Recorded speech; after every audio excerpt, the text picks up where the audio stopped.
Hi.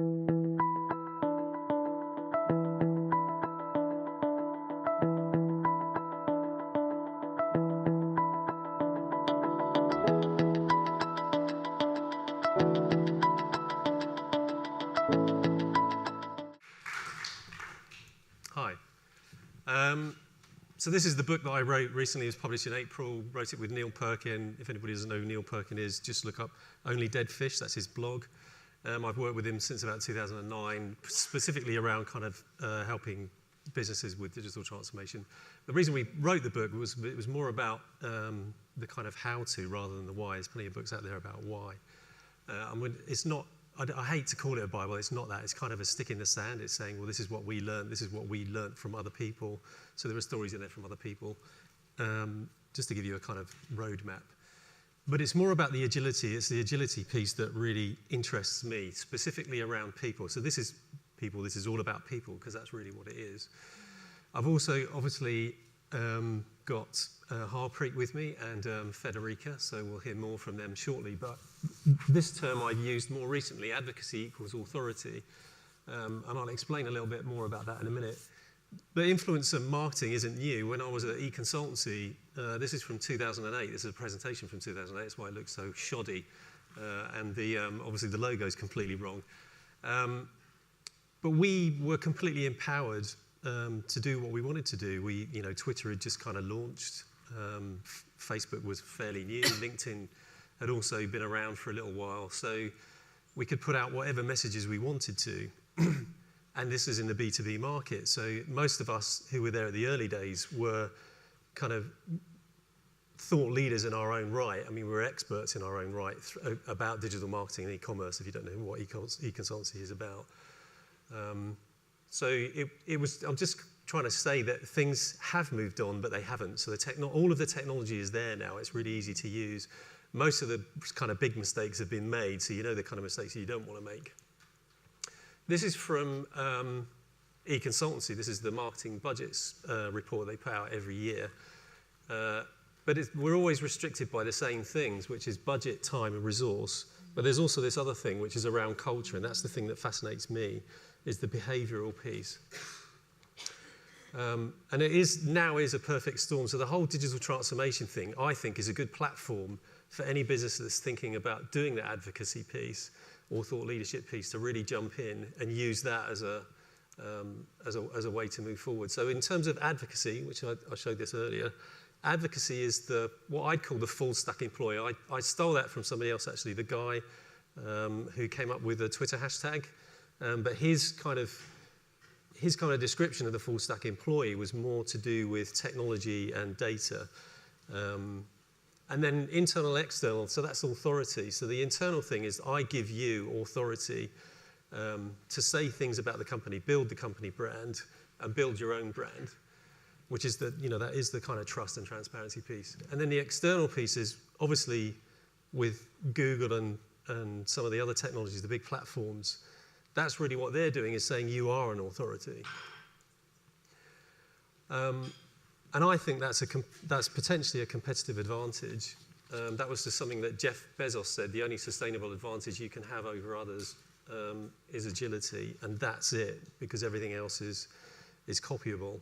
And then obviously we've got kind of transient kind of employees coming in and out of the organization. So we need to figure out a lot of these things and how to make it work.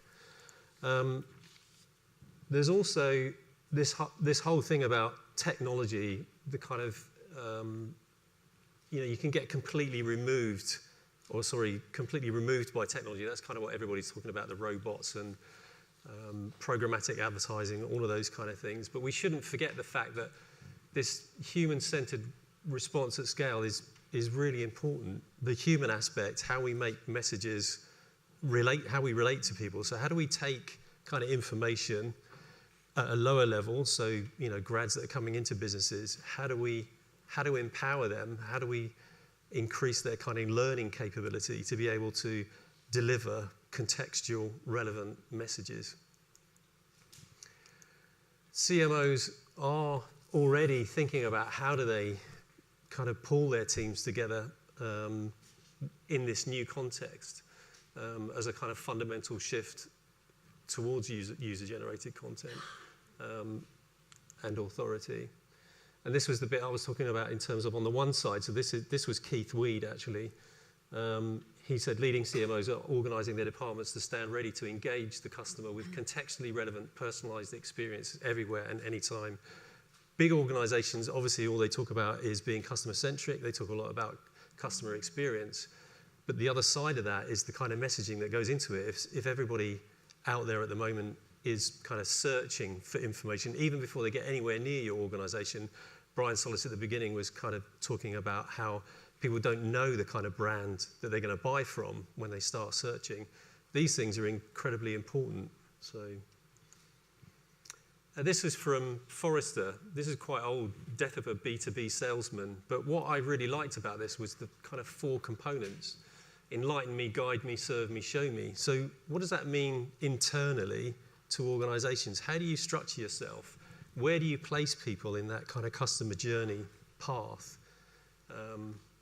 to assist customers to make decisions to buy from you as a brand? And zero-based budgeting. So I don't know if any of you have come across that, but that's kind of, it seems to be a theme, a recurring theme. People keep talking about it all the time, to me anyway. Where you as a kind of marketer or brand manager don't get budget anymore. The CFO has decided that you have to prove to him that any money he gives you, you'll get ROI back, return on influence. And I think that's a really key thing for you as individuals from a kind of advocacy thing. Leaning on digital transformation, leaning on this whole trust thing, leaning on all of the discussions around millennials and how do you make them feel that they want to work for you. Yeah, that's kind of it. In terms of the culture piece, the behavior piece, obviously agile cultures need to be collaborative and this kind of cultivation thing. So this model has been going around for a long time. There's lots of different versions of this, but this one I particularly like. So basically what it's saying is that the command and control is the kind of typical, but what we're trying to move to is more of the left, collaboration and cultivation. And then the learning culture. So this is something that I spent quite a lot of time doing when I was at eConsultancy, particularly in the early days. 70% of learning happens kind of in work. So if that's true, and we're taking a lot of these younger people in through organizations and trying to broaden out their kind of skill base, then it's worth considering that. And of course, apprenticeships. So, there's plenty of government money in kind of apprenticeships. So how do you structure that kind of thing to make sense to people that you're pulling into the organization and to people within the organization itself? Yeah, I'm not going to talk about that one because I'm just watching the clock. Death of advertising, that's a bit harsh, but it is true. I mean, the move towards content marketing and customer self-serve researching. Where are they going? What are they using? How do you know? How often do you ask them? What channels do you use to ask them? And who does that? I mean, I think quite often people that sit at the coalface right at the front of businesses often don't really relate very well to kind of senior leadership. Whenever I've done kind of research, quite often what you find is a big disparity between the leadership team and everyone else. And that includes even things like vision and purpose. This is this one here. Actually, the one on the left is Keith Weed again, I think. But the one on the right is Avinash Kaushik. So he's an analyst at Google. He was originally at Intuit. But what he says is that, in a way, we're a bit stupid because we spend lots of money over here on the Facebook, Google, YouTube. Throw them loads of money, throw them loads of content. But actually what you need to do is to make sure that you drive more in this direction, which he calls the kind of oh my God version. I'm not going to talk about that. The last one is this one. So Brian talked about this earlier. This is Edelman, the trust barometer. This is from 2014 again, so it's quite old, but it just shows that regular employees are listened to more than CEOs. So we need to kind of push this up from the ground up. And that's kind of it, really. I finished on this one just because it's again, this is from the marketing budgets, e-consultancy marketing budgets. The top one, 73%, we are working towards delivering cohesive customer experiences rather than standalone campaigns or interactions. And then the second one is we're planning to recruit more people into our digital team. So you think, well, if you're recruiting more people and that's what you want to do, then surely a lot of this kind of sits around that whole, how do you empower them? How do you build trust for them? You know, how do you build an environment where you kind of help them through, but then they might go out the other side, they might go away and work somewhere else, but you hope that they'll come back. And I'm not just the first person to say it. Obviously, Eric Schmidt at Google says a similar thing, drive personalized customer experiences across platforms at scale. And I think you can do that with employees, not just technology. So Eric Schmidt said, think big, start small, scale fast. I would scrub out scale fast and just put learn fast. That's the key thing for me. So Harpreet, do you want to talk a little bit about your experience of thought leadership and communities? Yeah, happy to do that. Thank you. I think I'll just start with a little bit of scene setting. So yes, I'm Harpreet Panesar from ICAEW. At this point, I will add that in terms of my trade, I'm actually a chartered marketeer. So coming at a different angle from, a lot of the people in my workplace, because we do employ a large number of chartered accountants, but primarily we are a membership body, and we are representing something like 148,000 members who are worldwide, largely based in the UK, though. And one of the services that we offer, I just want to try and put it into context so you can understand where we were coming from. So it's something called the Business Advice Service. And this basically is us saying to all small businesses, come to us, come and speak to one of our trusted advisors and get some business advice. The first session is free. So that was our sort of bit that we were trying to get out there by marketing that message. And we actually offer this service in over 4,000 locations across the UK. May as well do a plug now I'm here. And it was, so our conundrum was, okay, we've got this audience that we're trying to push this message to, the audience that we want to engage with, the small businesses, that's not our bread and butter audience. Of course, we have all these hundreds of thousands of members that we have their contact details for, and especially built up this database of the 4,000 members. So yes, we could get messages out to them, but the whole idea was, how do we engage with that audience and bring them in? And in terms of some of the issues that we had, well, firstly, we were doing some marketing to this audience, but it was in sort of small blasts, because obviously being a membership body, we had quite tight budgets that we really did have to justify the spend. Of course, we were always going to be asked about the return on the investment and the numbers to be able to justify it going forward. And we tended to do sort of 2 small blasts of activity. And primarily, we had another central marketing department who we'd work with, and for them a win was, well, we've got people to the site, so that's a win, tick. But from where I was coming from it wasn't just about getting them to the site, of course. It was about keeping them there, converting them, wanting them to obviously see the content, because on the site it wasn't just the push to get them to see a member. Of course, that's was a primary objective, but there was other information on the website. So we have a really social blog platform that we use. We have we have lots of reports that are all independent, written by us. So there was a lot of other valuable content on the site that we were trying to promote too.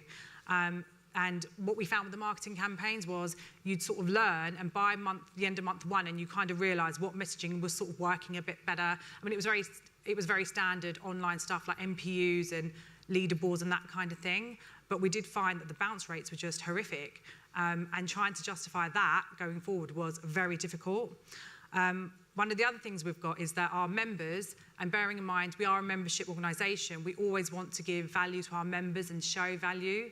Our members primarily and generally are not that social. The 4,000 firms that we represent are kind of small end firms and mid-sized firms. So they're the firms, you're going to find on the high streets, small numbers of members who are running them, a lot of sole practitioners who are running and don't have marketing teams and don't have support, don't have help with that. Of course, we've got our much bigger firms who have got, huge teams to do that. So at the back of our mind, we were always thinking about that audience and wanting to give them some real value. And of course, we wanted better engagement that was constant. And I think that was part of the problem with this sort of burst of marketing activity, that, you'd get a sort of blast at the end of Q2, which is when we tend to do it, and in December, then it would sort of go quiet. So there's something about it being more constant. And we genuinely wanted to help businesses. So that's both the businesses that we wanted to come in to see our members, so those small businesses out there, but we also wanted to help our members too. And in our charter as a membership body, we do have a public remit to do that. So in terms of what we did, the solution for us was actually to use the Qubist platform. And it was an interesting one because, I had to convince a lot of people as to have a go and do that. And we took a gamble really to see how it went. And we thought, okay, let's see how this goes. Let's do it for a few months and see what results we deliver. And basically what happened was it increased our reach. So our top members that go into the site and businesses are using, some of them are going in every day, and we have two streams. So we have content that's primarily written for members who are advisors, but then we also have content that is written for the entrepreneurs, so the ones who are actually growing and starting a business. And I think that really did help us. The fact that there's content going in all the time means that we're constantly getting our advocates going back in, always sharing. So again, it sort of got round that problem of just having this 2 times a year of a lot of interaction, then suddenly everything going quiet. And I do think people, it's just genuine human behaviour that people want something in it for them. They want to know what's in it for them. And this, honestly, that was the bit that really sold it for me, which was, you're giving something to these individuals where they're putting in the content and it basically looks like this content is coming from them. And that's always what I felt the difference was, because you go into Facebook and you see something that's shared by your friends and you generally tend to ignore it. But when people are writing content that looks like it's coming from them, you pay more attention. So the feedback we've had, and I'll come to that in a minute, was that this is really helping me and it really is a value-added service. And the other nice thing about it is that obviously, because with the amount of content we have going in, people are able to pick the content that's relevant for their audience. So this is what we did.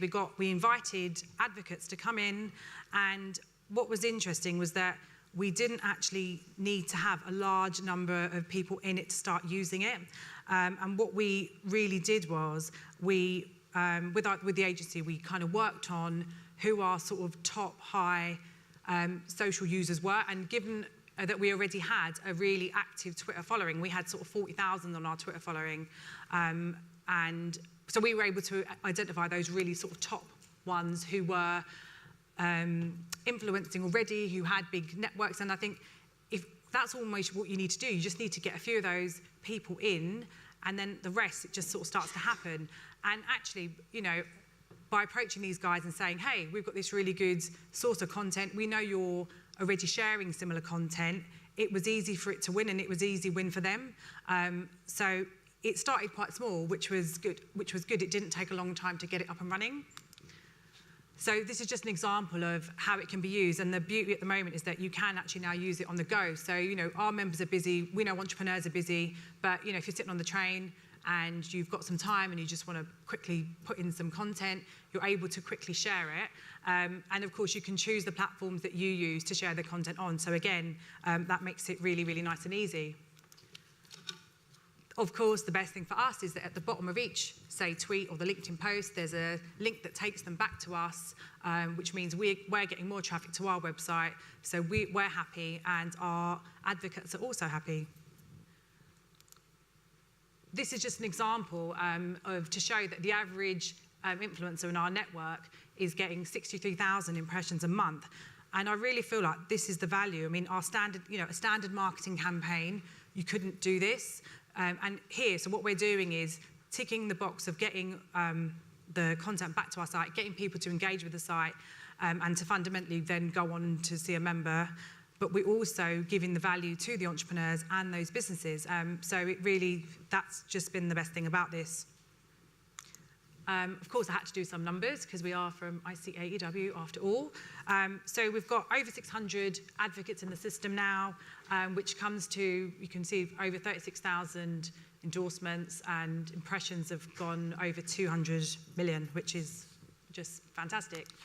And finally, just a couple of quotes from members, and I do have a member, Claire, in the audience, so I'm just going to put her hand up, wherever she is. Claire, you just want to wave?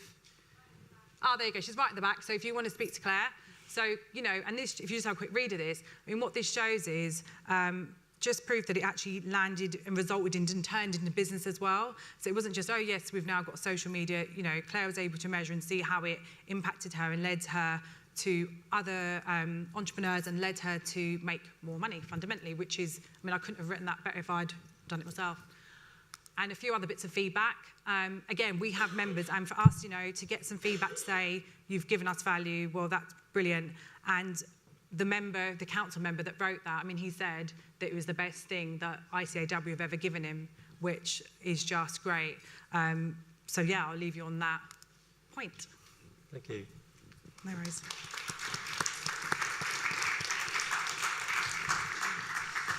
So Federica is from Universum, and she's going to talk a little bit about brand, employee brand engagement. So thank you, Peter, for the introduction. Now I'm bringing a slightly different perspective, so companies as employers and people as employees. So you, Peter, used this expression before, the perfect storm, and a perfect storm is actually what we are witnessing right now in the talent market. Why? Business models have been disrupted. This is not a new thing. There's a lack of talent, so CEO admit that they are worried about the availability of skills in the market. And we witness low levels of internal engagement across industries. Talent preferences are changing, and we saw this today as well. So it's not anymore about the prestigious name of a company, but it's about the purpose. What am I going to do when I join them? So it's going to be saving people's life or improving the life of dogs, as we saw before. And companies are not competing among each other anymore for talent, but they're also competing against startups. And why? Because startups are perceived as offering an environment that is more engaging, that it's more fun, where I can actually make an impact if I join. And as we saw today, people are asking for authenticity and transparency, and it's the same for talent when they interact with a company as an employer. So this is why an employer brand, a strong employer brand, is even more important today. Why? Because it helps us not only to attract talent, so to say, I'd love to be part of that organization, but also to retain and engage this talent, to have them committed to what is the purpose of that organization they join. We asked companies this year, so it was about more than 250 companies around the world in 50 countries, if actually employee branding is one of their top priorities. And this is the percentage of companies that says that employer branding is actually one of their top priorities. And these percentages have increased from last year. And when we ask them, okay, so employer branding, but why are you doing this? Why are you investing in your brand as an employer? First objective is I want to improve the general awareness about my company as an employer. So there are so many companies that are so well known from a consumer perspective, but we don't actually know what's happening behind the curtain. So what's happening behind the scenes. But the most interesting thing, I think, is that another very important objective for them is to promote active employee advocacy. And this has increased from last year by 11%. Why is that? Because when we ask talent instead, and it doesn't matter if it's students or professional, when we ask them which is the most influential source when you are actually looking for a company and we're learning more about a company, they say other people that I know that have worked or are working at the company, and especially alumni from my school, so people that I can actually relate to. And this is, again, the company's perspective. So we ask them, okay, what about 2018? What about the future? Where are you increasing your investment? The first channel is social networks, and this doesn't surprise us that much. And especially among social networks, Facebook is #1, more than LinkedIn, actually. And when we asked them, okay, what about the second channel, employee referral? So as we saw today, leveraging on your own employee to attract more talent. Because as we saw, they have such a huge network, and it would be such a waste of opportunity not to tap in that existing network. And of course, they want to engage their employees. And when they engage their employees, okay, which kind of content do they produce together with them? And it's photos and videos, it's testimonials, and it's inside stories.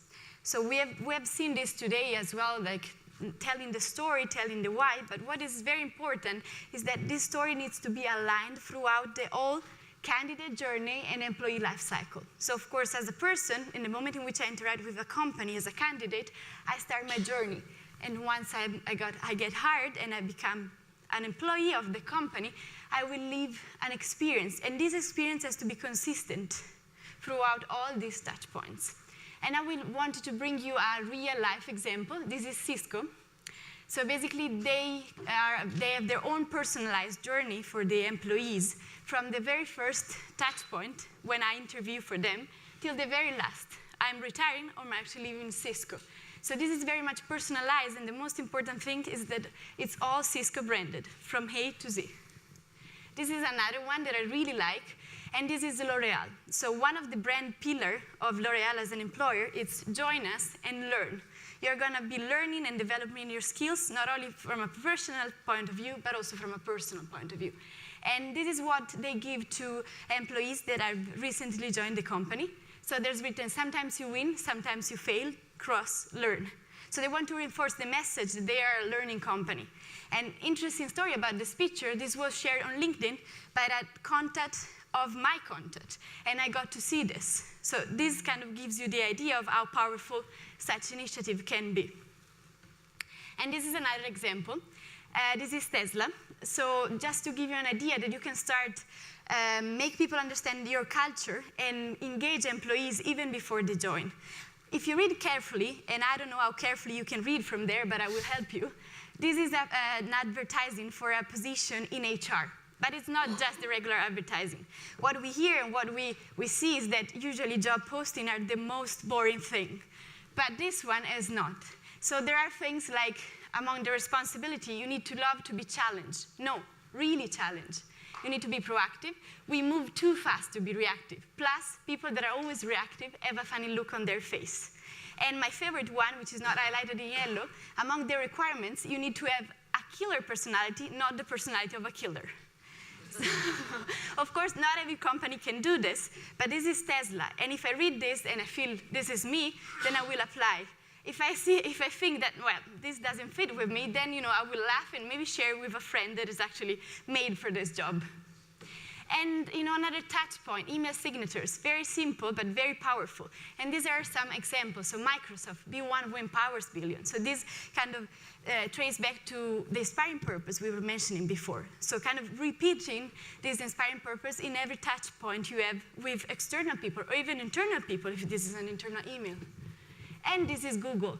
So Google is the #1 employer for attractiveness in almost all the countries that we survey. So we create this ranking, and Google wins every year. And when they ask me, but why? Why are they so successful? This is one of the reasons why. They have these signature experiences. So this is Google, and you can easily spot it. So it's not just about the office environment, but also about these kind of giveaways. An employee recently had a baby. Let's give the employee little kid also a Google experience. And this is, again, the talent perspective. So we ask them, OK, think about this company as an employer. What are the first words that come to your mind? And as you can see, this is Google, Microsoft, and Apple. They are among the world's most attractive employers. And there's creativity. There's fun. So it's not about the industry anymore. Those companies are not attractive because they're in the software industry. It's not about the brand, although these brands are very, very well known and very strong from a consumer's perspective. It's not about what I'm going to do when I join them. It's about the environment, the people I'm going to be working with, the kind of culture I'm going to be part of. And again, culture. Culture is much more important than reputation and image. And here it says millennials, so the younger generation, but it's actually something that we see across generations. They want to join a company that shares the same value.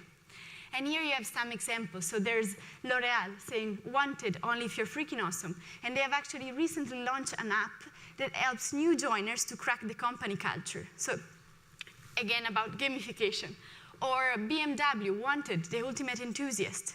So this kind of, they want to communicate what kind of people they're looking for, and it's not just the academic degree that they possess, the years of experience, what they studied, what they've learned. No, it's about their personality. So just to conclude, what are the success factors? So an employer brand, we said, is very important for this company to compete, but in order to win this war for talent, employer branding needs to be different. So of course, you need to differentiate your proposition. You need to be consistent, as we saw before, and you need to be engaging. And this example is Daimler. So Daimler is in the automotive industry, but as you can see, this is their career page on Facebook, on LinkedIn. There are no cars, but there are their people. And as you can see, they chose this way of portraying them, which is unique to them. No other automotive company is using this kind of visual language to portray its employees. And this is, I'll leave you with a best practice. So this is BP. And why we think this is one of the best practices, because they leverage their employee to talk about the company as an employer.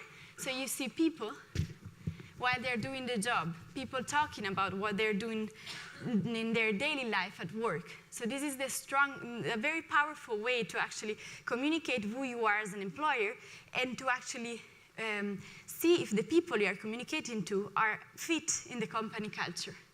So BP is doing a very good job in this. And this is it. This is another example, but I wanted to conclude with this. Thank you. Thank you. So I've actually got 0000 on the clock, so I don't think I can ask any questions. So can we have a round of applause for Federica from Universum and also Harpreet from ICAEW?